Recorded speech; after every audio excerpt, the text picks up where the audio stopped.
এটি 2017 ডিসেম্বরের হাই থেকে 2020-তে প্রায় 30% কাছাকাছি ফল দেখিয়েছিল। এবং আমরা যদি 2020 কোভিড ফলটা ধরি, তাহলে এটি তার হাই থেকে প্রায় 60% ফল করেছিল। তাহলে এখন প্রশ্নটা হলো, এই লো থেকে ইন্ডেক্সটি আবার প্রায় নিউ অল টাইম হাই তৈরি করেছে। আজকে আমি যখন ভিডিওটা বানাচ্ছি, প্রিভিয়াস হাই দেখি আর কোনো হাই কিন্তু এই ইন্ডেক্সটা নেই, অর্থাৎ আজকে কিন্তু নিউ অল টাইম হাই তৈরি করে আবার কিছুটা একটা প্রফিট বুকিং দেখা যাচ্ছে। তাহলে এই যে নেগেটিভ সেন্টিমেন্টটা এত পজিটিভ হয়ে যাওয়ার পেছনে কি কারণ রয়েছে, এর পেছনের কারণগুলো চলুন আলোচনা করা যাক।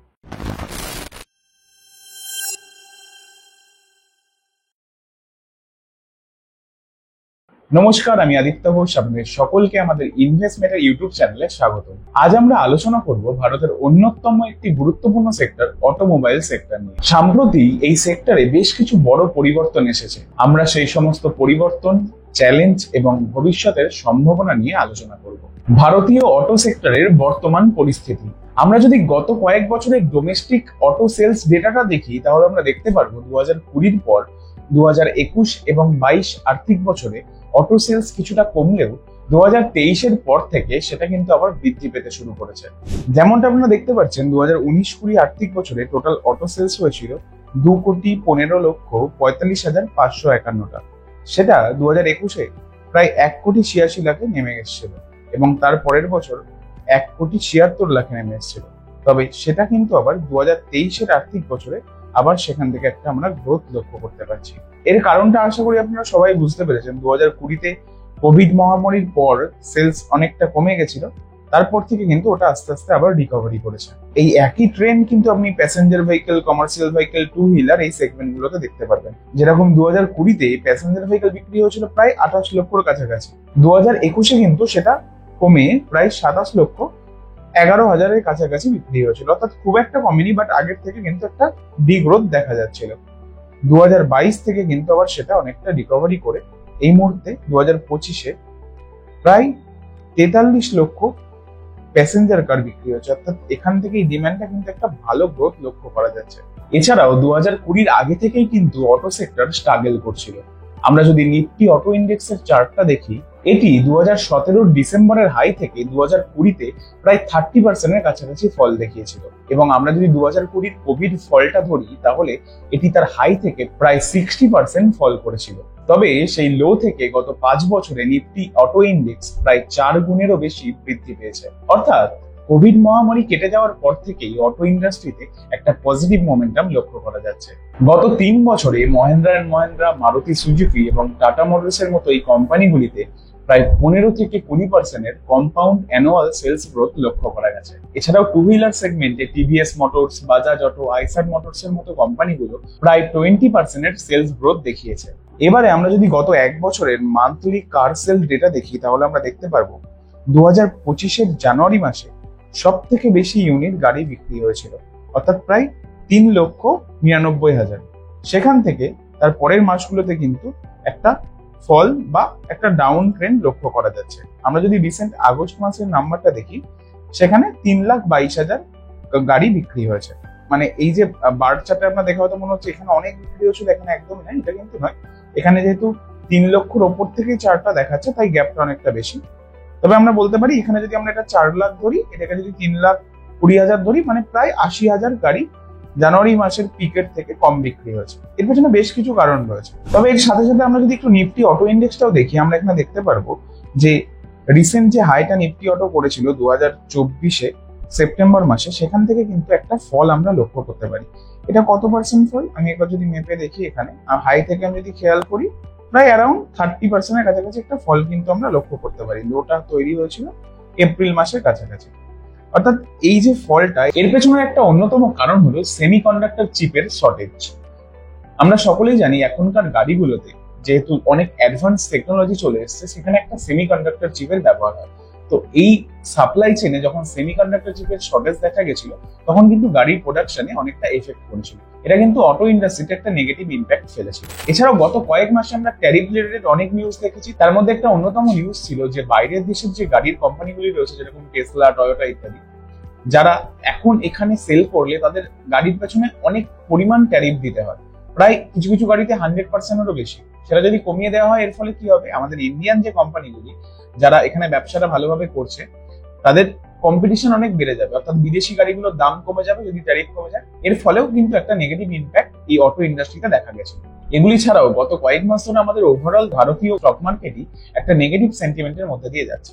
তার কিছুটা এফেক্টও কিন্তু এই অটো ইন্ডাস্ট্রিতে পড়েছে, বা এই অটো ইন্ডাস্ট্রির স্টক গুলোতে পড়েছিল বলে আমরা বলতে পারি। তাহলে এখন প্রশ্নটা হলো, এই লো থেকে ইন্ডেক্সটি আবার প্রায় নিউ অল টাইম হাই তৈরি করেছে আজকে আমি যখন ভিডিওটা বানাচ্ছি, আজকে এটা এই আগের যে হাইটা ছিল সেটাকেও কিন্তু ক্রস করেছে। আমরা যদি প্রিভিয়াস হাই দেখি, আর কোনো হাই কিন্তু এই ইন্ডেক্সটা নেই, অর্থাৎ আজকে কিন্তু নিউ অল টাইম হাই তৈরি করে আবার কিছুটা একটা প্রফিট বুকিং দেখা যাচ্ছে।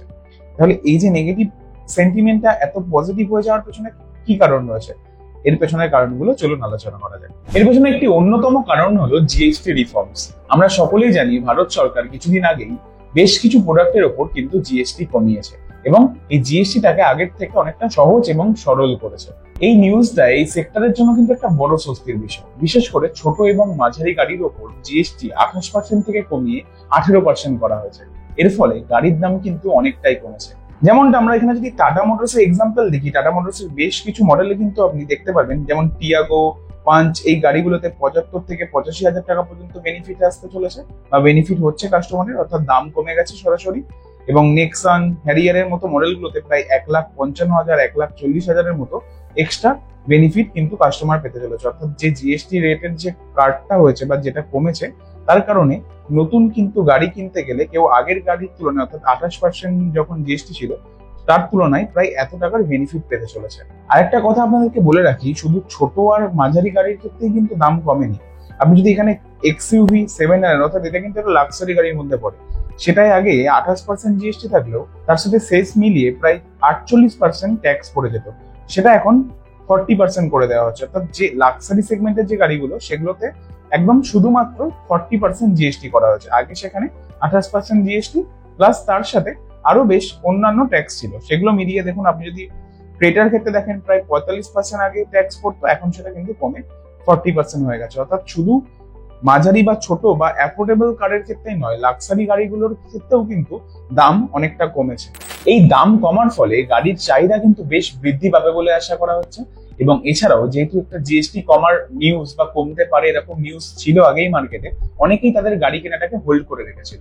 আমি আজকে যখন ভিডিওটা করছি অলরেডি 23 তারিখ হয়ে গেছে, অর্থাৎ নতুন জিএসটি রেট অলরেডি অ্যাপ্লাই হয়ে গেছে। এখন থেকে কিন্তু এই নেক্সট যে মাসগুলো আসছে সেগুলোতে পুজোর একটা মরশুম রয়েছে, অর্থাৎ ফেস্টিভ সিজন রয়েছে। তো এই মাসগুলোতে জেনারেলি দেখা যায় গাড়ি বিক্রি একটু বেশিই হয়। এই সবকিছু মিলিয়ে অটো ইন্ডাস্ট্রিতে কিন্তু আবার একটা পজিটিভনেস ফিরে আসছে। এর কারণেই আপনি দেখবেন বিভিন্ন কোম্পানির শেয়ার কিন্তু অল টাইম হাই চলছে, যেরকম Mahindra and Mahindra, Maruti Suzuki, TVS motors, Eicher motors, এই ধরনের কোম্পানিগুলো কিন্তু তাদের অল টাইম হাই লেভেলে ট্রেড করছে। আমাদের ওভারঅল আমি যদি মার্কেটের কথা বলি, সেটা কিন্তু এখনো একটা রেঞ্জ বাউন্ড মার্কেটের মধ্যেই ফেসে রয়েছে, বাট এই অটো সেক্টরের স্টক গুলো কিন্তু অল টাইম হাই তৈরি করে চলেছে। তবে এই অটো কোম্পানিগুলির জন্য বেশ কিছু সমস্যাও রয়েছে, যেরকম সেমিকন্ডাক্টর শর্টেজ। সেমিকন্ডাক্টর চিপের শর্টেজ আগের থেকে অনেকটা ঠিকঠাক হয়ে গেলেও এখনো কিন্তু পুরোপুরি ভাবে কাটেনি। অনেক কোম্পানির কাছেই কিন্তু এখনো পর্যাপ্ত স্টক নেই। এর ফলে কিন্তু প্রোডাকশনে একটা বাধা সৃষ্টি হতে পারে। ইনপুট কস্ট কন্ট্রোল, অর্থাৎ গাড়ি তৈরির যে কাঁচামালগুলি রয়েছে, যেরকম স্টিল, অ্যালুমিনিয়াম, এগুলির দাম যদি বৃদ্ধি পায়, এর ফলে কিন্তু অটোমোবাইল সেক্টরে বা অটোমোবাইল কোম্পানিগুলোর মার্জিন একটা প্রেসার লক্ষ্য করা যেতে পারে। এই ইন্ডাস্ট্রির জন্য আরেকটি চ্যালেঞ্জ হলো ইলেকট্রিক ভেহিকল। এই সেগমেন্টটাতে কিন্তু মানুষের ফোকাস ধীরে ধীরে বাড়ছে, কারণ বাড়তে থাকা পেট্রোল এবং ডিজেলের দামের কারণে অনেকেই ইলেকট্রিক ভেহিকলে শিফট হয়ে যাচ্ছে।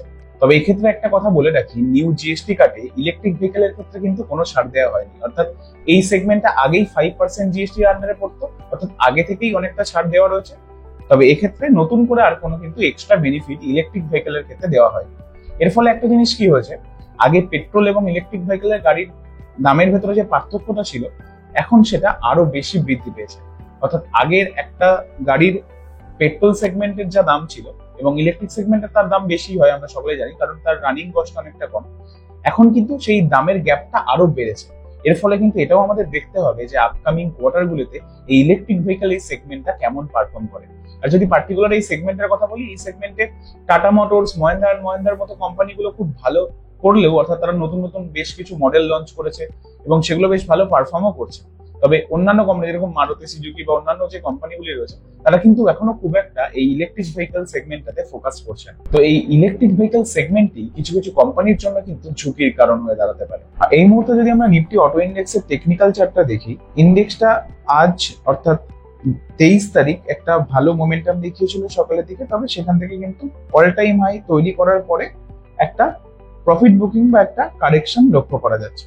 এই মুহূর্তে এই লেভেলটা নিফটি অটো ইন্ডেক্সের জন্য কিন্তু একটা গুরুত্বপূর্ণ লেভেল, অর্থাৎ এই যে লাস্ট সুইং বা সাপোর্ট লেভেলটা রয়েছে 26,800 লেভেলের কাছাকাছি, নিফটি অটো ইন্ডেক্স যদি এর উপরে সাস্টেন করে আবার এখান থেকে একটা ব্রেকআউট দেয় তাহলে কিন্তু আমরা এখান থেকে আবার একটা কন্টিনিউ মোমেন্টাম দেখতে পারি। চলুন একবার নিফটি অটোর ভ্যালুয়েশনটা দেখে নেওয়া যাক। আমরা যদি নিফটি অটোর প্রাইস টু আর্নিং রেশিও দেখি, সেটা এই মুহূর্তে 27.9 এ ট্রেড করছে, এবং এটা আমরা যদি হিস্টোরিক্যাল ডাটার সাথে তুলনা করে দেখি, এটা প্রায় 1 মান্থের হাই লেভেল, 1 ইয়ারেরও হাই লেভেল, লাস্ট 2 ইয়ারেরও হাই লেভেল, তবে below 5 year average P ratio. ঠিক আছে, তবে আমরা যদি লাস্ট 1 বছর বা 2 বছরের পি রেশিওর সঙ্গে তুলনা করি, এটা কিন্তু প্রায় তাদের হাই লেভেলে ট্রেড করছে। অর্থাৎ এই লেভেলে দাঁড়িয়ে আমরা বলতেই পারি একটা ভ্যালুয়েশনের কিন্তু চিন্তা থেকেই যাচ্ছে। তবে নিফটি অটো ইন্ডেক্স এই হাই পি তে ট্রেড করার পেছনে কিন্তু একটা কারণ রয়েছে, কারণ মনে করা হচ্ছে যে আপকামিং কোয়ার্টার গুলোতে অটো ইন্ডাস্ট্রি বা অটো কোম্পানির রেজাল্ট গুলো কিন্তু বেশ ভালো হতে চলেছে।